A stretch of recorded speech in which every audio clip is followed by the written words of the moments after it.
ആദ്യമായിട്ട് തിരുക്കുമാരനോടും അമ്മ മാതാവിനോടും കോടാനുകോടി നന്ദി. എൻ്റെ പേര് നന്ദന. ഞാൻ കോതമംഗലത്തു നിന്നാണ് വരുന്നത്. ഇതെൻ്റെ അമ്മ. ഞാനിവിടെ ഉടമ്പടി എടുത്തത് ജനുവരി 18, 2024 ഞാൻ ആക്ച്വലി ഇവിടെ ഉടമ്പടി എടുക്കാൻ വന്നതല്ല. ഞാനിവിടെ വന്നപ്പോൾ അമ്മയാണ് ആ ക്യൂയിലേക്ക് കയറി നിൽക്കാൻ പറഞ്ഞു എന്നോട്. അങ്ങനെ ഞാൻ ക്യൂയിലേക്ക് കയറി നിന്നു, ഉടമ്പടി എടുത്തു. അന്ന് ഞാൻ OET എക്സാം എഴുതിക്കൊണ്ടിരിക്കുന്ന സമയമായിരുന്നു. ഞാനൊരു 10 തവണയോളം OET എക്സാം എഴുതി, പക്ഷെ എനിക്ക് പാസ്സാകാൻ പറ്റിയില്ല. അപ്പോൾ എൻ്റെ സിസ്റ്ററാണ് എന്നോട് പറഞ്ഞത് നമുക്ക് IELTS ഒന്ന് ട്രൈ ചെയ്ത് നോക്കാം. അങ്ങനെ ഞാൻ IELTS ട്രൈ ചെയ്ത് നോക്കി. അങ്ങനെ എനിക്ക് മാതാവ് UK സ്കോർ തന്ന് അനുഗ്രഹിച്ചു. അതിനുശേഷം എൻ്റെ CBT എക്സാം ആയിരുന്നു. എനിക്കൊരു വലിയ ടെൻഷനായിരുന്നു CBT എക്സാം. ഇത്ര എക്സാം ഫെയിലായി, എനിക്കറിയില്ല ഇതെങ്ങനെ പഠിച്ച് പാസ്സാവുമെന്ന്. അങ്ങനെ ഇരിക്കുമ്പോൾ ഒക്ടോബർ മാസമായിരുന്നു എൻ്റെ CBT എക്സാം. ജപമാല റാലിക്ക് മുന്നേ ആയിരുന്നു. ഞാൻ CBT എക്സാം എഴുതി. CBT exam A part B part എന്ന് പറഞ്ഞ 2 പാർട്ടാണുള്ളത്. ഫസ്റ്റ് എക്സാം എഴുതി. അന്ന് ഞാൻ മാതാവിൻ്റെ ഉപ്പും തൈലവും കാശുരൂപവും കൊന്തയൊക്കെ ആയിട്ടാണ് പോയത്.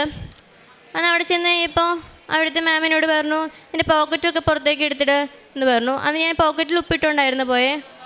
അന്ന് ഉപ്പ് എൻ്റെ പോക്കറ്റിൽ നിലത്തേക്ക് വീണു. അതുപോലെ എൻ്റെ കൊന്തയൊന്നും കയറ്റിച്ചില്ല. ഞാൻ മാമിനോട് ചോദിച്ചു കാശുരൂപം മാത്രം ഞാൻ കയറ്റിക്കോട്ടെ എന്ന് ചോദിച്ചു. അപ്പോൾ എന്നോട് പറഞ്ഞു നീ ഇപ്പം ഇവിടെ വയ്ക്കുക, ഞാൻ പറയാം. അപ്പോൾ തന്നെ എനിക്ക് എൻ്റെ ഒരു കോൺഫിഡൻസ് ലെവൽ അങ്ങ് താഴെ പോയി. ഓക്കെ, ഞാൻ അത് കഴിഞ്ഞ ശേഷം ഞാൻ മാമിനോട് ചോദിച്ചു മാം ഞാൻ കാശുരൂപം മാത്രം കയറ്റിക്കോട്ടെ. ഓക്കെ, നീ അത് മാത്രം കയറ്റിക്കോളാൻ പറഞ്ഞു. അന്ന് എന്നെ കൊണ്ട് കൊന്ത കയറ്റിച്ചില്ല. അന്ന് ഞാൻ എക്സാം എഴുതി. എനിക്ക് കുഴപ്പമില്ലായിരുന്നു, പാസ്സാവുമെന്ന് ഞാൻ പ്രതീക്ഷിച്ചു. പക്ഷെ ഞാൻ എക്സാം ഫെയിലായി. നമുക്ക് അപ്പം തന്നെ റിസൾട്ട് പ്രിൻ്റ് എടുത്തവർ കൈ തരും. അതെനിക്ക് ഭയങ്കര സങ്കടമായി. ഞാൻ ബസ് കാത്ത് നിന്നപ്പോൾ തിരിച്ച് വീട്ടിലേക്ക് വരാൻ ബസ് നോക്കി നിന്നപ്പോൾ ബസ് വന്നു. ഞാൻ കുറച്ച് കയറിപ്പോയി കഴിഞ്ഞപ്പോഴത്തേക്കും പെട്ടെന്ന് എൻ്റെ കൊന്തയിലേക്ക് നോക്കിയപ്പോൾ എൻ്റെ ഉടമ്പടി കാശുരൂപം കാണാനില്ല. അന്ന് എനിക്ക് ഭയങ്കര സങ്കടമായി. ഞാൻ തിരിച്ച് ബസ് സ്റ്റോപ്പിലേക്ക് തന്നെ വന്നു. അന്ന് അവിടെ കിടപ്പുണ്ടായിരുന്നു ആ കാശുരൂപം. അങ്ങനെ ഞാൻ നെക്സ്റ്റ് എക്സാമിന് 10 ഡേയ്സ് കഴിഞ്ഞാണ് എടുത്തത്. അന്നിവിടെ ഒക്ടോബർ റാലിയുടെ ആ ടൈമായിരുന്നു. അപ്പം ഞാൻ വോളണ്ടിയറായിട്ട് നിന്നിട്ടുണ്ടായിരുന്നു. അപ്പോൾ ആ ടൈമിൽ ഞാൻ എൻ്റെ ഫെയിലായ ഷീറ്റും പിടിച്ചുകൊണ്ടാണ് പള്ളി വരെ എത്തിയത്, ജപമാല ചൊല്ലി. അന്ന് ഞാൻ മാതാവിനോട് പറഞ്ഞു മാതാവേ അടുത്ത 26 ഒക്ടോബർ റാലിക്ക് ഞാൻ എൻ്റെ പാസ്സായ റിസൾട്ടും പിടിച്ചുകൊണ്ടേ ഞാൻ നടക്കാവുള്ളൂ എന്ന് ഞാൻ പറഞ്ഞു. അതിനുശേഷം ഞാൻ എക്സാം പോയി എഴുതി. ആ എക്സാമിന് ഞാൻ ചെന്നപ്പോൾ ഞാൻ വേറെ സെൻറ്ററായിരുന്നു എടുത്തത്.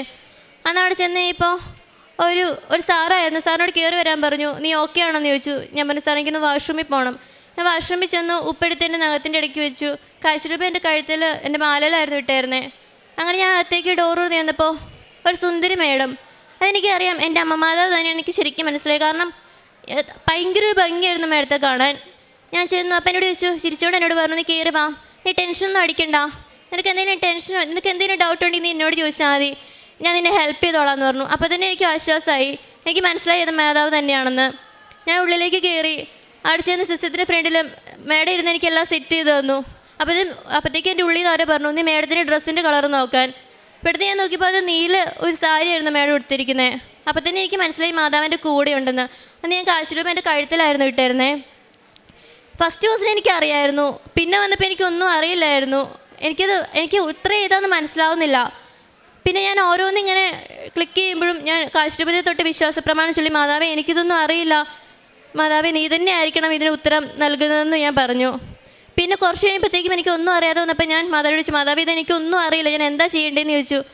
അപ്പോൾ എൻ്റെ ഉള്ളിൽ നിന്ന് ആരും എന്നോട് പറഞ്ഞു നീ നിനക്ക് ഇഷ്ടമുള്ളത് അങ്ങ് ക്ലിക്ക് ചെയ്യുക, നിൻ്റെ ഇൻകറക്റ്റ് ആയിട്ടുള്ള ആൻസറൊക്കെ ഞാനല്ലേ കറക്റ്റ് ചെയ്യണമെന്ന് എന്നോട് ചോദിച്ചു. അപ്പോൾ അതനുസരിച്ച് എനിക്ക് തോന്നിയത് ഞാൻ അങ്ങ് ക്ലിക്ക് ചെയ്ത് വിട്ടു. ലാസ്റ്റ് കൺഫേം കൊടുക്കാൻ നേരത്ത് കൺഫേം കൊടുത്തു. അപ്പോഴത്തേക്കും ഒരു ക്വസ്റ്റ്യൻ ഞാൻ ആൻസർ ചെയ്തിട്ടില്ല. ഞാൻ പെട്ടെന്ന് മേഡത്തിനെ വിളിച്ചു. 4 മിനിറ്റ് ആയിരുന്നു ബാലൻസ് ഉള്ളൂ. അപ്പോഴത്തേക്കും മേഡം വന്നു, എനിക്കത് എടുത്തു തന്നു. എന്നിട്ട് എന്നോട് പറഞ്ഞു നീ ചെയ്തോളാൻ പറഞ്ഞു. ശരിക്കും പറഞ്ഞു കഴിഞ്ഞാൽ ഞാൻ ആ ക്വസ്റ്റ്യൻ ചെയ്തതായിരുന്നു. ഞാൻ ശരിക്കും ഓർക്കുന്നുണ്ട്. ഞാൻ സെക്കൻഡ് ഓപ്ഷനാണ് ഞാനത് ആൻസറായിട്ട് കൊടുത്തത്. പക്ഷെ ഞാൻ അത് തന്നെ കൊടുക്കാൻ വന്നപ്പോൾ എൻ്റെ ഉള്ളിൽ നിന്ന് ആരോ പറഞ്ഞു നീ അത് കൊടുക്കണ്ട, നീ 3rd ആൻസർ തന്നെ ക്ലിക്ക് ചെയ്യാൻ പറഞ്ഞു. അതനുസരിച്ച് ഞാൻ 3rd ആൻസർ തന്നെ ക്ലിക്ക് ചെയ്തു. അത് കഴിഞ്ഞപ്പോഴത്തേക്കും പുറത്ത് വെയിറ്റ് ചെയ്യാൻ പറഞ്ഞു മേഡം എന്നോട്. അപ്പോൾ തന്നെ റിസൾട്ട് നമുക്കെടുത്ത് കയ്യിലേക്ക് തരും. ഞാൻ വെയിറ്റ് ചെയ്തു. ഞാൻ വിശ്വാസപ്രമാണം ചൊല്ലി മാതാവേ ഇതെനിക്ക് പാസ്സാക്കി തന്നെ, എൻ്റെ ലാസ്റ്റ് ചാൻസ് ആണെന്ന് ഞാൻ പറഞ്ഞു. അങ്ങനെ പ്രാർത്ഥിച്ചുകൊണ്ടിരുന്നു. അപ്പോൾ തന്നെ മേഡം റിസൾട്ട് എനിക്ക് പ്രിൻ്റ് എടുത്തിൻ്റെ കൈ തന്നിട്ട് പറഞ്ഞു താങ്ക്സ് എന്ന് പറഞ്ഞു. എനിക്ക് മനസ്സിലായില്ല എന്താണെന്ന്. ഞാൻ മേഡത്തിനോട് ചോദിച്ചു മാഡം ഞാൻ പാസ്സായോ എന്ന് ചോദിച്ചു. എനിക്ക് ആ മേഡം പാസ് എന്നുള്ള ആ സ്ഥലത്ത് കൈ കൊണ്ട് ഇങ്ങനെ തൊട്ട് കാണിച്ചു നീ പാസ്സായി എന്ന് പറഞ്ഞ്. ശരിക്കും മാതാവാണെന്ന് എനിക്ക് ഉറച്ച വിശ്വാസമുണ്ട്. കാരണം അത് ശരിക്കും മാതാവിനെപ്പോഴും ഒരു മേഡായിരുന്നു. പാസ്സാക്കി തന്ന കൃപാസന മാതാവിന് കോടാനുകോടി നന്ദി. അതേപോലെ എൻ്റെ ഡ്രൈവിംഗ് ലൈസൻസ്, എനിക്ക് 2 വീലർ, എനിക്ക് സൈക്കിൾ ബാലൻസ് പോലും ഇല്ല. ഞാൻ നേരത്തെ ഡേറ്റ് എടുത്തു. എന്നെ പഠിപ്പിച്ച ചേട്ടൻ എന്നോട് പറഞ്ഞു, നീ ഇത്ര നേരത്തെ ഡേറ്റ് എടുക്കണ്ടായിരുന്നു, കാരണം നിനക്ക് ഒട്ടും നീ അങ്ങനെ കറക്റ്റായിട്ട് ചെയ്യുന്നില്ല, എനിക്ക് തോന്നണില്ല നിനക്ക് കിട്ടുമെന്ന് പറഞ്ഞു. അങ്ങനെ ഡ്രൈവിംഗ് ലൈസൻസ് കഴിഞ്ഞു. ആ ചേട്ടൻ എൻ്റെ അടുത്ത് പറഞ്ഞു, നീ വളരെ ഭംഗിയായിട്ട് ചെയ്തു. അന്ന് ഞാൻ റോഡ് ടെസ്റ്റിന് പോയപ്പോൾ സാറിരിക്കുന്ന സീറ്റേൽ ഉപ്പിട്ട് വിശ്വാസ പ്രമാണം ചൊല്ലി പ്രാർത്ഥിച്ചായിരുന്നു. സത്യം പറഞ്ഞു കഴിഞ്ഞാൽ എനിക്ക് കയറ്റത്തിൽ നിന്ന് എടുക്കണം എങ്ങനെയാണെന്ന് ചോദിച്ചു കഴിഞ്ഞാൽ എനിക്ക് ഇപ്പം എന്നോട് പറഞ്ഞാൽ പോലും ചിലപ്പോൾ എനിക്കറിയില്ല. പക്ഷെ അന്ന് എന്നോട് ചോദിച്ചു, സാർ നിനക്ക് കയറ്റത്തിൽ നിന്ന് എടുക്കാൻ അറിയുമോയെന്ന്. ഞാൻ എന്ത് ധൈര്യത്തിലാണെന്ന് ഞാൻ അങ്ങനെ പറഞ്ഞതെന്ന് എനിക്കറിയില്ല. ഞാൻ പറഞ്ഞു, എനിക്കറിയാമെന്ന് പറഞ്ഞു. എങ്കിൽ എടുത്തോളാൻ പറഞ്ഞു. ശരിക്കും പറഞ്ഞു കഴിഞ്ഞാൽ അത് മാതാവിൻ്റെ ഒറ്റ അനുഗ്രഹം കൊണ്ട് തിരുക്കുമാരൻ എനിക്ക് നടത്തി തന്നാന്ന് ഞാൻ ഉറച്ച് വിശ്വസിക്കുന്നു. അന്ന് ഞങ്ങൾ 4 പേര് പോയതിൽ 2 പേർക്ക് മാത്രമേ ലൈസൻസ് കിട്ടിയുള്ളൂ. അത് മാതാവിൻ്റെയും തിരുക്കുമാരൻ്റെ അനുഗ്രഹം കൊണ്ടാണ് ഞാൻ ഉറച്ച് വിശ്വസിക്കുന്നു.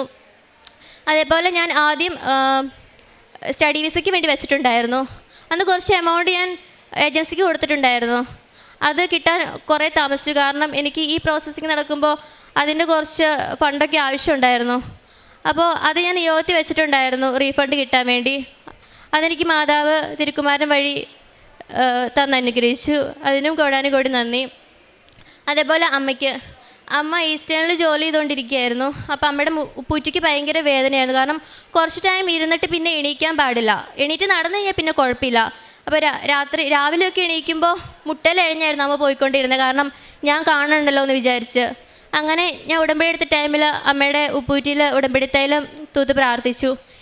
അങ്ങനെ അമ്മ ജോലി റിസൈൻ ചെയ്തേ. ഇപ്പം അമ്മയ്ക്ക് ഒരു കുഴപ്പമില്ല. അമ്മ തയ്ക്കണുണ്ട്. എന്തോരം നേരം വേണം നിൽക്കുമോ നടക്കുമോ എന്ത് വേണമെങ്കിലും ചെയ്യാം. അതും മാതാവിൻ്റെ ഒറ്റ അനുഗ്രഹം കൊണ്ടാണ്. അതേപോലെ എൻ്റെ കാലിൻ്റെ വേദന, പിന്നെ എന്തെങ്കിലും ഗ്യാസ്ട്രിക് പ്രോബ്ലംസ് എന്തെങ്കിലുമൊക്കെ വരുമ്പോൾ മാതാവിൻ്റെ ഉപ്പും തേനുമാണ് ഞാൻ യൂസ് ചെയ്യുന്നത്. അങ്ങനെ അതൊക്കെ മാതാവ് മാറ്റി തന്നിട്ടുണ്ട്. പിന്നെ എനിക്ക് ഏറ്റവും കൂടുതൽ പറയാനുള്ളത്, ഈ ഉടമ്പടിയിൽ വന്നേ പിന്നെ കൂടുതൽ ദൈവത്തോടും കർത്താവിനോടും മാതാവിനോടും കൂടുതൽ അടുക്കാൻ പറ്റി. ശരിക്കും പറഞ്ഞാൽ എനിക്ക് കുർബാന, ഞാൻ 1 ഇയറായിട്ട് ഇപ്പോൾ ഡെയിലി കുർബാന കൂടുന്നുണ്ട്. എനിക്ക് കുർബാന ഒരു ദിവസം മിസ്സായി കഴിഞ്ഞാൽ എന്തോ എൻ്റെ ലൈഫിൽ നിന്ന് എന്തോ ഒന്ന് മാറി പോലെയാണ് എനിക്ക് തോന്നുന്നത്. അതുകൊണ്ട് എന്ന് ഞാൻ പരമാവധി 1-2 ദിവസങ്ങളിൽ മാത്രമേ എങ്ങനെയെങ്കിലും ആൻറ്റിയുടെ വീട്ടിൽ അങ്ങനെയൊക്കെ പോകുമ്പോൾ മാത്രമേ എനിക്ക് മിസ്സാവാറുള്ളൂ. ബാക്കി എല്ലാ ദിവസവും ഞാൻ കുർബാന കൂടാറുണ്ട്. ശരിക്കും പറഞ്ഞാൽ കുർബാന എനിക്കൊരു അനുഭവമായി തീർന്നു എന്ന് വേണമെങ്കിൽ പറയാം. കാരണം ഞാനൊരു തവണ ഞാൻ എന്നും ഇങ്ങനെ തിരുവോസ്തി മറ്റുള്ളവർക്ക് കൊടുക്കുന്ന ആ ടൈമിൽ, കുർബാന കൊടുക്കുന്ന ആ ടൈമിൽ ഞാൻ മുട്ടുമേ നിന്ന് ഞാൻ പ്രാർത്ഥിക്കാറുണ്ട്. എനിക്ക് ഭയങ്കര ആഗ്രഹം കർത്താവിനെ സ്വീകരിക്കാൻ. അപ്പോൾ ഒരു ദിവസം ഞാനിങ്ങനെ മുട്ടുമേ നിന്ന് പ്രാർത്ഥിച്ചിട്ടുണ്ട്. ഞാൻ കർത്താവിനോട് ചോദിച്ചു, കർത്താവേ നീ എന്നെ കാണുന്നുണ്ടോ, നീ എന്നെ ഒന്ന് നോക്കാൻ പറഞ്ഞു. അന്ന് ഞാൻ കുർബാന കഴിഞ്ഞ് ഞാൻ കുറച്ച് ടൈം ഇരുന്ന് ബൈബിൾ വായിക്കാറുണ്ട് പള്ളിയിൽ. അങ്ങനെ ബൈബിൾ വായിച്ചുകൊണ്ടിരുന്ന സമയത്ത് ഒരു ആൻറ്റി എൻ്റെ അടുത്ത് വന്നിട്ട് ചോദിച്ചു, നീ എന്താ കുർബാന സ്വീകരിക്കാത്തതെന്ന് ചോദിച്ചു. ഞാൻ പറഞ്ഞു, ഞാൻ ഒരു ഹിന്ദു, അതുകൊണ്ട് ഞാൻ സ്വീകരിക്കാത്തതെന്ന് പറഞ്ഞു. അപ്പോൾ ആൻറ്റി എൻ്റെ അടുത്ത് പറഞ്ഞു, ഞാൻ എന്നും നിന്നെ നോക്കാറുണ്ട്, നീ കുർബാനയിലേക്ക് കൊതിയോടുകൂടി ഞാൻ നോക്കാറുണ്ടെന്ന് പറഞ്ഞു. അന്ന് എനിക്ക് കിട്ടി, അത് കർത്താവ് തന്നെ എനിക്ക് തന്ന ആൻസറാണെന്ന്. അതേപോലെ ഡിസംബർ 25-ാം തീയതി 25-ാം തീയതി പാതിര കുർബാനയ്ക്ക് ഞാൻ പോയിട്ടുണ്ടായിരുന്നു. 24-ാം തീയതി അന്ന് ഞാൻ കുർബാന കൂടിക്കൊണ്ടിരുന്ന് കഴിഞ്ഞപ്പോൾ അന്ന് കുർബാന കൊടുക്കുന്ന സമയത്ത് അച്ഛനൊരു വാക്ക് പറഞ്ഞു, കുർബാന സ്വീകരിക്കാൻ യോഗ്യതയുള്ളവർ മാത്രം സ്വീകരിക്കാമെന്ന്. അതെന്താണെന്ന് എനിക്കറിയില്ല. എൻ്റെ ചങ്കിലേക്ക് ഭയങ്കരമായിട്ട് കുത്തിക്കയറി. അച്ഛൻ കുമ്പസാരിച്ച് അങ്ങനെ കുർബാന സ്വീകരിക്കാൻ യോഗ്യതയുള്ളവർ സ്വീകരിക്കാനാണ് ഉദ്ദേശിച്ചത്. പക്ഷേ എൻ്റെ മനസ്സിലേക്ക് ഭയങ്കരമായിട്ട് കുത്തിക്കയറിയത്. ഞാനപ്പോൾ തന്നെ കർത്താവിൻ്റെ അടുത്ത് പറഞ്ഞു, ഓക്കെ എനിക്ക് യോഗ്യതയില്ല, എനിക്ക് ഞാനിവിടെ ഇരുന്നോളാം എന്ന് പറഞ്ഞ് ഞാനവിടെ ഇരുന്ന് ഞാൻ ഭയങ്കരമായിട്ട് കരഞ്ഞു. അന്ന് ഞാൻ ഭയങ്കരമായിട്ട് കരഞ്ഞു. എനിക്കത് പറഞ്ഞറിയിക്കാൻ പറ്റില്ല, അത്രയ്ക്ക് ഞാനിരുന്ന് കരഞ്ഞു ഫുൾ ടൈം. അത് കഴിഞ്ഞ് ഞാൻ വീട്ടിൽ വന്ന് കിടക്കാൻ നേരത്ത് പെട്ടെന്ന് എൻ്റെ ചെവിയിൽ ആരോ 2-3 വചനം 2-3 ഞാൻ കേട്ടുള്ളൂ. അപ്പോൾ ഞാൻ രാവിലെ ബൈബിൾ എടുത്ത് നോക്കാമെന്ന് ഓർത്തു. രാവിലെ ബൈബിൾ എടുത്ത് ഞാൻ നോക്കിക്കഴിഞ്ഞപ്പോൾ അത് ജോർദാൻ നദിയിൽ മാമോദിസ സ്വീകരിക്കുന്ന ആ കാര്യമായിരുന്നു. അപ്പോൾ എനിക്ക് മനസ്സിലായി, കർത്താവ് എന്തെങ്കിലും ഒരു ദിവസം എനിക്കിത് നടത്തി തരുമെന്ന് എനിക്ക് വിശ്വാസമുണ്ട്. എൻ്റെ ഏറ്റവും വലിയ ആഗ്രഹം എവിടെയെങ്കിലും പോകണോ, ഇഷ്ടപ്പെട്ട സ്ഥലത്ത് പോകണം, ഇഷ്ടപ്പെട്ട ഫുഡൊന്നുമല്ല, എനിക്ക് എന്തെങ്കിലും കർത്താവിനെ സ്വീകരിക്കാൻ പറ്റും. അതാണ് ഏറ്റവും വലിയ എൻ്റെ ലൈഫിലെ ഏറ്റവും വലിയ ആഗ്രഹം. അത് നല്ല ജോലി ഒന്നുമല്ല, എനിക്ക് കർത്താവിനെ സ്വീകരിക്കാൻ പറ്റുന്നതാണ് ഏറ്റവും എൻ്റെ വലിയൊരു ആഗ്രഹം. അത് കർത്താവ് നടത്തി തരും എനിക്ക് ഒരു വിശ്വാസമുണ്ട്. അതേപോലെ ഞാൻ കാരുണ്യപ്രവൃത്തിയായിട്ട് എൻ്റെ അടുത്ത വൃദ്ധസദനമുണ്ട്. അവിടെ പോയി ഞാൻ അമ്മമാരെ കുളിപ്പിക്കുകയും അവർക്ക് ഫുഡ് കൊടുക്കുകയും അതുപോലെ നഖം വെട്ടിക്കൊടുക്കുകയും അവരോട് സംസാരിച്ചിരിക്കുകയൊക്കെ ചെയ്യാറുണ്ട്. ആഴ്ചയിലൊരിക്കൽ ഞാൻ പോകാറുണ്ട്. അതേപോലെ പൊതിച്ചോറാണേലും ആഴ്ചയിലൊരിക്കൽ 3 പൊതി വെച്ച് ഞങ്ങൾ കൊടുക്കാറുണ്ട് വീട്ടിൽ നിന്ന്. പിന്നെ മാതാവിൻ്റെ പത്രം അത് ഞാൻ വീടുകൾ കയറി നടന്നും അതേപോലെ സ്റ്റാൻഡിലും ഓട്ടോ സ്റ്റാൻഡിലും ഒക്കെ ഞാൻ കൊടുത്ത് ഞാൻ എനിക്ക് കിട്ടിയ അനുഗ്രഹങ്ങളൊക്കെ പറയാറുണ്ട്. പിന്നെ എൻ്റെ തിരിയിൽ എനിക്ക് എപ്പോഴും മാതാവിൻ്റെ ഓരോരോ കാര്യങ്ങൾ കാണാൻ പറ്റാറുണ്ട്. മാതാവിനെയായിട്ടും തിരുഹൃദയമായിട്ടൊക്കെ എനിക്ക് കാണാൻ പറ്റാറുണ്ട്. പിന്നെ ഇന്ന് 4-ാം തീയതി, ഈ 4-ാം തീയതി എനിക്ക് കഴിഞ്ഞ മാസം മാതാവിൻ്റെ തിരിയിൽ കാണിച്ചു തന്നു. ഞാൻ സിസ്റ്റർ കാണിച്ചിട്ടുണ്ട്. കറക്റ്റ് 4, എനിക്കത് എന്താണെന്ന് മനസ്സിലായില്ല. പക്ഷേ ഇന്ന് ഈ 4-ാം തീയതി ആയപ്പോൾ എന്നോട് ഇന്ന് പള്ളിയിൽ പോകണം, സാക്ഷ്യം പറയണം എന്ന് എൻ്റെ മനസ്സിലിങ്ങനെ തോന്നിച്ചു. അത് കറക്റ്റ് ഈ ഡേറ്റ് ആയിരുന്നു ശരിക്കും പച്ചത്തിരിയിൽ എനിക്ക് കാണിച്ചു തന്നെ. പിന്നെ അതേപോലെ തന്നെ എനിക്ക് കൂടുതലായിട്ട് കൊന്ത ചൊല്ലാണ്. ഞാൻ എന്നും ഒരു 7 മണി സമയം ഉണ്ടെങ്കിൽ ഞാനും അമ്മ ഇരുന്ന് കൊന്ത ചൊല്ലും, അത് മസ്റ്റായിട്ടും. പിന്നെ ബൈബിള് വായിക്കാനുള്ള കൃപ മാതാവ് എനിക്ക് തന്ന് അനുഗ്രഹിച്ചു. പിന്നെ എൻ്റെ കാരുണ്യപ്രവർത്തികൾ എന്ന് പറഞ്ഞു കഴിഞ്ഞാൽ ഇപ്പം ഞാൻ പറഞ്ഞ പോലെ അമ്മമാരെ കുളിപ്പിക്കാറും അവർക്ക് ഫുഡൊക്കെ കൊടുക്കാറുണ്ട്. പിന്നെ ഒരു കാര്യം എനിക്ക് പറയാം, ഞാനൊരു ഓസ്കിയുടെ ക്ലാസ്സിന് വേണ്ടി 2 വീക്സ് ഞാൻ എറണാകുളം പോയിട്ടുണ്ടായിരുന്നു. ആ സമയത്ത് ഒരമ്മ പ്രായമായി കിടക്കുമായിരുന്നു, മീൻസ് മരിക്കാറൊക്കെ ആ ഒരു ഇതിൽ കിടക്കുമായിരുന്നു. അപ്പോൾ ഞാൻ അവിടെ ക്ലാസ്സിന് പോയപ്പോൾ ഞാൻ റൂമിൽ ഇരുന്ന് ഇങ്ങനെ ആലോചിച്ചു, അയ്യോ അമ്മയ്ക്ക് എന്തെങ്കിലും പറ്റുമെന്ന് ഞാനിങ്ങനെ ആലോചിച്ചായിരുന്നു. പക്ഷെ ഞാനൊരു ശനിയാഴ്ച ഞാൻ വന്നു, ഞായറാഴ്ച ഞാൻ പോയില്ല, തിങ്കളാഴ്ച ഞാൻ അവിടെ ചെന്നു. അവിടെ ചെന്നപ്പോൾ അമ്മയ്ക്ക് തീരെ വയ്യ. അന്ന് ഞാൻ ബെഡ് ബാത്ത് ചെയ്തു. അപ്പോൾ സിസ്റ്റർ എന്നോട് പറഞ്ഞു, അവിടുത്തെ സിസ്റ്റർ എന്നോട് പറഞ്ഞു, ഓക്കെ നീ ഇച്ചിരി വെള്ളം കൊടുത്തേക്കാൻ പറഞ്ഞു. അന്ന് ഞാൻ അമ്മയ്ക്ക് ഇറക്കാൻ പറ്റില്ല, പക്ഷേ പയ്യെ വെള്ളം കൊടുത്ത് പയ്യെ ഇരുന്ന് ഞാൻ കുറേ ടൈം എടുത്താൽ കൊടുത്തേ. ഞാനൊരു 10:30 ആയപ്പോൾ ഇറങ്ങി, 11 മണിയായപ്പോൾ അമ്മ മരിച്ചു. എനിക്കത് ശരിക്കും അറിയാം, ദൈവം എനിക്ക് വേണ്ടി അത് വെയിറ്റ് ചെയ്യിപ്പിച്ചാന്ന് ഞാൻ വിശ്വസിക്കുന്നു. അങ്ങനെ അവരെ നോക്കാനുള്ളൊരു കൃപയും, സത്യം പറഞ്ഞാൽ എനിക്ക് ഞാൻ നേഴ്സാണ്, പക്ഷേ എനിക്ക് ഇങ്ങനെ കുളിപ്പിക്കുക അങ്ങനെ മോഷണമൊക്കെ ചിലപ്പോൾ ചെല്ലുമ്പോൾ അവർ മോഷണം കുളിച്ച് കിടക്കുമായിരിക്കും. അതൊക്കെ എടുക്കാൻ നേരത്തെ എനിക്ക് ഒരു ബുദ്ധിമുട്ടായിരുന്നു. പക്ഷേ എനിക്കിപ്പോൾ കർത്താവിന് വേണ്ടി ചെയ്ത് കൊടുക്കണമെന്ന് ഓർക്കുമ്പോൾ എനിക്കിപ്പോൾ ഒരു കുഴപ്പമില്ല. ഇപ്പം എത്ര അമ്മമാരെ കുളിപ്പിക്കാൻ കിട്ടിയാലും എനിക്ക് അതൊരു കുഴപ്പമില്ലാത്ത രീതിക്കായി. അതുപോലെ തന്നെ ഒരു കൊച്ചിന് തീരെ സാമ്പത്തികം ഇല്ലാത്തൊരു കൊച്ചായിരുന്നു. അപ്പോൾ അവൾക്ക് വേണ്ടി ഒരു ഗോൾഡിൻ്റെ മോതിരം വെഡ്ഡിങ് റിങ് കൊടുക്കാൻ വേണ്ടി ഞങ്ങളെ മാതാവ് അനുഗ്രഹിച്ചു. പിന്നെ പത്രം ഞാൻ വീടുകൾ കയറി നടന്നാണ് കൊടുക്കുന്നത്. ഒരു ദിവസം ഞാനിങ്ങനെ പത്രം കൊടുക്കാൻ പോയപ്പോൾ ഞാനിങ്ങനെ മാതാവിനോട് പറഞ്ഞു, എനിക്കിങ്ങനെ കൂടുതലിങ്ങനെ പറഞ്ഞെനിക്ക് കൊടുക്കാൻ അറിയില്ലായിരുന്നു. പക്ഷെ അന്ന് ഞാൻ മാതാവിനോട് പറഞ്ഞു, മാതാവ് എനിക്ക് മറ്റുള്ളവരോട് എനിക്ക് നിന്നെ തിരുക്കുമാരനെ പറ്റി എനിക്ക് പറഞ്ഞു കൊടുക്കാൻ പറ്റണമെന്ന് പറഞ്ഞു. അന്ന് ഞാനൊരു വീട്ടിൽ ചെന്ന് ഇങ്ങനെ ഞാൻ മാതാവിൻ്റെയും തിരുക്കുമാരൻ്റെയും കാര്യം ഞാനിങ്ങനെ പറഞ്ഞപ്പോൾ ആൻറ്റി എന്നോട് പറഞ്ഞു, മോളെ നിൻ്റെ ഏജുള്ളൊരു മോൻ എനിക്കുണ്ട്, പക്ഷേ അത്ര ഏജുണ്ട് എങ്കിലും എനിക്ക് പോലും പറയാൻ പറ്റാത്ത കാര്യങ്ങൾ കർത്താവിനെ പറ്റി മോൾക്ക് ഇത്ര നന്നായിട്ട് പറയാൻ പറ്റണമെന്നുണ്ടെങ്കിൽ അത് ദൈവത്തിൻ്റെ ഒരൊറ്റ കൃപയാണെന്ന് പറഞ്ഞു. എന്നെനിക്ക് മനസ്സിലായി മാതാവിൻ്റെ കൂടെ ഉണ്ടെന്ന്. അതേപോലെ എന്ത് കാര്യം ഉണ്ടെങ്കിലും കർത്താവ് മാതാവിൻ്റെ കൂടെ നിൽക്കണമല്ലോ എനിക്ക് എപ്പോഴും ഫീൽ ചെയ്യാറുണ്ട്. ഇപ്പോൾ എന്തൊരു തീരുമാനം എടുക്കാനാണെങ്കിൽ പോലും എനിക്ക് ഇപ്പോൾ സങ്കടം വന്നിരിക്കുന്ന സമയത്താണെങ്കിൽ പോലും ബൈബിൾ തുറക്കുമ്പോൾ എനിക്ക് അതിനുള്ള ഉത്തരം കിട്ടാറുണ്ട്. ഇത്രത്തോളം അനുഗ്രഹിച്ച മാതാവിനും തിരുക്കുമാരനും കോടാനുകോടി നന്ദി പറയുന്നു. ജെറമിയ പ്രവാചകൻ്റെ പുസ്തകം 29-ാം അധ്യായം 14-ാം തിരുവചനം. നിങ്ങൾ എന്നെ അന്വേഷിക്കും, പൂർണ്ണ ഹൃദയത്തോടെ അന്വേഷിക്കുമ്പോൾ എന്നെ കണ്ടെത്തും. നിങ്ങൾ എന്നെ കണ്ടെത്താൻ ഞാൻ ഇടയാക്കുമെന്ന് കർത്താവ് അരുളി ചെയ്യുന്നു. ഞാൻ നിങ്ങളുടെ ഐശ്വര്യം പുനഃസ്ഥാപിക്കും. നന്ദന എന്ന ഈ മകളുടെ പ്രത്യക്ഷീകരണ സാക്ഷ്യത്തിൽ നിന്ന് ഈ മകൾ ഈശോയെ എത്രമാത്രം സ്നേഹിക്കുന്നു, പരിശുദ്ധ അമ്മ എത്രമാത്രം ഈ മകളെ കരുതുന്നു എന്നാണ് നമുക്ക് മനസ്സിലാകുന്നത്. വളരെ കൃത്യമായും ഉടമ്പടി കണ്ടൻറ്റിൽ നോട്ട് ബൈ മെറിറ്റ് എന്ന ഒരു വലിയ അടിസ്ഥാനത്തിലാണ്, ഈശോയുടെ കൃപയാലാണ് 10 പ്രാവശ്യമാണ് ഈ മകൾ OET എഴുതി ഫെയിലായത്. ഇത്രയും തവണ OET എഴുതി ഫെയിലായിട്ടും ഈശോയെ കൈവിടാത്ത ഒരു മകളാണിത്. ഈശോയെ സ്നേഹിക്കുക, ഈശോയെ സ്വീകരിക്കാനുള്ള തീരാത്ത ദാഹവും ഒരു കൊതിയുമാണ് ഈ മകൾക്ക്. എന്നെങ്കിലും ഞാൻ ഈശോയെ സ്വീകരിക്കും, എന്നെങ്കിലും ഞാൻ ജർമ്മനിയിൽ പോകും, അതാണ് എൻ്റെ അവസാനത്തെ ആഗ്രഹം എന്നൊന്നുമല്ല ഉടമ്പടി എടുത്തു കഴിഞ്ഞപ്പോൾ, ഉടമ്പടി ജീവിക്കുമ്പോൾ ഈ മകൾ പറയുന്നത്.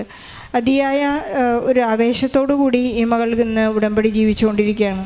ബഹുമാനപ്പെട്ട ജോസഫ് അച്ഛൻ നമ്മോട് പറയുന്നുണ്ട്, ഈശോയോടുള്ളൊരു കമ്മ്യൂണിക്കേഷൻ, നിങ്ങളുടെ ഒരു സംസാരിക്കുവാനും, അതാണ് നിങ്ങളുടെ പ്രാർത്ഥനയെങ്കിൽ നിങ്ങളുടെ ജീവിതം ഉടമ്പടിയിൽ വളരെ മുന്നേറുന്നു എന്ന് നമുക്ക് മനസ്സിലാക്കാൻ സാധിക്കുമെന്ന്. അതുപോലെ തന്നെ ഈ മകൾ കണ്ടെത്തുന്ന ഓരോരുത്തരിലും ഈശോയെ കുളിപ്പിക്കുന്നതായും ഈശോയ്ക്ക് ഭക്ഷണം കൊടുക്കുന്നതായും ഒരു അക്രൈസ്തവയായ മകൾ നമ്മളെല്ലാം നാണിപ്പിക്കുന്ന അല്ലെങ്കിൽ ലജ്ജിപ്പിക്കുന്ന ഒരു വലിയ സാക്ഷ്യമായിട്ടാണ് നമുക്കിത് തോന്നുന്നത്. കാരണം ഈശോ എന്തെല്ലാം ആഗ്രഹിച്ചുവോ അതെല്ലാം ഈ മകൾ കൊടുക്കുന്നുണ്ട്. ഈശോയെ ആത്മാവിൽ സ്വീകരിക്കാനുള്ള ഒരു കൊതി വചനത്തിലൂടെ ഈ മകളോട് ഈശോ സംസാരിക്കുന്നതും ഞാൻ നിന്നെ സ്നേഹിക്കുന്നു എന്ന് തന്നെയാണ്. വിശുദ്ധ പത്രോസിനോട് ഈശോ ചോദിച്ചു, നീ എന്നെ സ്നേഹിക്കുന്നു? 3 പ്രാവശ്യം ചോദിച്ചപ്പോഴേക്കും പത്രോസിലേക്ക് വളരെ സങ്കടമായിപ്പോയി. ഈ മകൾ ഓരോ പ്രാവശ്യവും ഈശോയെ സ്നേഹിക്കുന്നു എന്ന് അങ്ങോട്ട് പറയുന്നുണ്ട്. ഈശോയെ സ്പർശിക്കാൻ സാധിക്കുന്നു. പരിശുദ്ധ അമ്മ കൂടെ നടക്കുന്ന ഒരു വലിയ അത്ഭുതത്തിലേക്ക് ഈ മകൾ ഇന്ന് നടന്നെടുക്കുകയാണ്. ഓരോ പ്രാവശ്യം പത്രം കൊടുക്കുമ്പോഴും ക്രിസ്തുവിൻ്റെ ആ ദൈവത്തിൻ്റെ ജ്ഞാനവും ദൈവത്തിൻ്റെ ശക്തിയും ഈ മകൾ അനുഭവിച്ചറിയുകയാണ്. അതുപോലെ തന്നെ യേശു കർത്താവാണെന്ന് ഓരോ തവണയും ഈ മകൾക്ക് ഏറ്റുപറയാനുള്ള വലിയ കൃപ ലഭിച്ചിരിക്കുന്ന ഒരു ഉടമ്പടി ജീവിതമാണിത്. നീ എൻ്റെ മുമ്പേ ഉണ്ടാകണം എന്ന വിശുദ്ധിയിൽ ജീവിക്കണം. പരിശുദ്ധാത്മാവ് നമ്മൾ ആവസിക്കുമ്പോൾ മാത്രമേ അറിവും തിരിച്ചറിവുമെല്ലാം നമുക്കുണ്ടാവുകയുള്ളൂ എന്ന് സാക്ഷ്യങ്ങളിൽ നമുക്ക് വായിച്ചെടുക്കാനായിട്ട് സാധിക്കും. അതുപോലെ തന്നെ മത്തായി 10:32 പറയുന്നത് പോലെ, നിങ്ങൾ എൻ്റെ പിതാവിൻ്റെ മുൻപിൽ ഞാനും നിങ്ങളെ ഏറ്റുപറയും എന്നൊരു വലിയ സാക്ഷ്യമാണിത്. കാരണം ഈ മകൾ മറ്റുള്ളവരുടെ മുൻപിൽ ഈശോയെ ഏറ്റുപറയുകയാണ്. നമുക്കെല്ലാവർക്കും ഈശോയെ ഏറ്റുപറയുന്ന ജീവിക്കുന്ന ഒരു ജീവിതാവസ്ഥയിലേക്ക് കടന്നു വരാം. എബ്രായർക്ക് എഴുതിയ ലേഖനം 10-ാം അധ്യായം 38-ാം തിരുവചനം പറയുന്നത് പോലെ, എൻ്റെ നീതിമാൻ വിശ്വാസം മൂലം ജീവിക്കും, അവൻ പിന്മാറുന്നെങ്കിൽ എൻ്റെ ആത്മാവ് അവനിൽ പ്രസാദിക്കുകയില്ല എന്നാണ് പറയുന്നത്. ആത്മാവ് പ്രസാദിച്ച ഒരു ജീവിതമാണിന്ന് നന്ദനയ്ക്ക് ലഭിച്ചിരിക്കുന്നത്. നമുക്കെല്ലാവർക്കും ഉടമ്പടിയിൽ വളരെ പ്രത്യാശയോടെ ജീവിക്കുവാനും എപ്പോഴും ഈശോയോടും പരിശുദ്ധ അമ്മയോടും കമ്മ്യൂണിക്കേറ്റ് ചെയ്തുകൊണ്ട് ഉടമ്പടിയിൽ മുന്നേറുവാനുള്ള കൃപയ്ക്കായിട്ട് പ്രാർത്ഥിക്കാം. നന്ദനയ്ക്ക് ലഭിച്ച എല്ലാ അനുഗ്രഹങ്ങൾക്കും, അതുപോലെ തന്നെ നന്ദനയുടെ അമ്മയ്ക്കും വലിയ സൗഖ്യങ്ങളുണ്ടായിട്ടുണ്ട്. അവരുടെ ഇന്ന് ജീവിതത്തിൽ അമ്മയ്ക്ക് കാലുകുത്തി നിൽക്കുവാൻ സാധിക്കാത്ത, ജോലി റിസൈൻ ചെയ്യേണ്ടി വന്നൊരവസ്ഥയായിരുന്നു. ഉപ്പൂറ്റിക്ക് വളരെ വേദനയായിരുന്നു. അത് ഇവിടുത്തെ നേർച്ച വസ്തുക്കൾ ഉപയോഗിച്ചാണ് ഈ മകൾക്ക് പെട്ടെന്ന് സൗഖ്യമുണ്ടായിരുന്നെന്ന് കൂടി ഏറ്റുപറയുകയാണ്.